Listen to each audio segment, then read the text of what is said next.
सततच्या पावसामुळे भिवंडीमधल्या रस्त्यांना नदीचं स्वरूप आलंय। रस्त्यावरती 1.5 ते 2 फुटांपर्यंत पाणी साचल्यामुळे वाहन चालकांना नाहक त्रास सहन करावा लागतोय।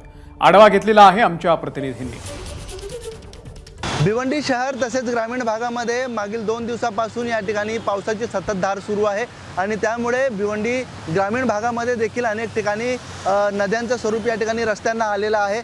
विशेषतः आपण बघितलं तर राहनाल गावच्या हद्दीमध्ये आपण उभे आहोत आणि या ठिकाणी आपण जर पाहिलं तर रस्त्यावरती मोठ्या प्रमाणात या ठिकाणी 1.5 ते 2 फुटांपर्यंत पाणी साचले आहे। त्यामुळे अनेक वाहनं जी आहेत ती या पाण्यातून येत आहेत आणि अनेकांचे ज्या दुचाकी आहेत ते या ठिकाणी बंद पडताना दिसत आहेत। मात्र आपण जर पाहिलं तर अनेक वाहनं जी आहेत या मार्गावरून येण्याचं टाळतायत, परंतु अनेक जी वाहनं आहेत ती याच मार्गाचा वापर करून ते पुढे येत आहेत। त्यामुळे एकंदरीत आपण जर परिस्थिती बघितली तर अनेक वाहनं जी आहेत याच्यावरून जाताना या ठिकाणी बंद पडत आहेत। त्यामुळे त्यांना धक्का मारून देखील बाहेर काढावा लागतोय।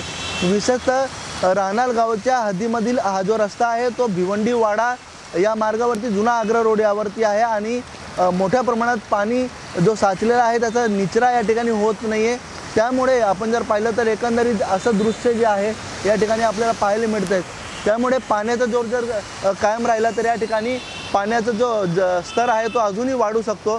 त्यामुळे अनेक घरांमध्ये आणि दुकानांमध्ये देखील पाणी जाण्याची दाट शक्यता आहे। भिवंडी शहरामध्ये देखील मोठ्या प्रमाणात पाऊस पडतोय आणि त्यामुळे अनेक भागामध्ये सखल भागामध्ये पाणी साचण्यास देखील सुरुवात झालेली आहे। अनिल वर्मा, एबीपी माझा, भिवंडी। एबीपी माझा, उघडा डोळे बघा नीट।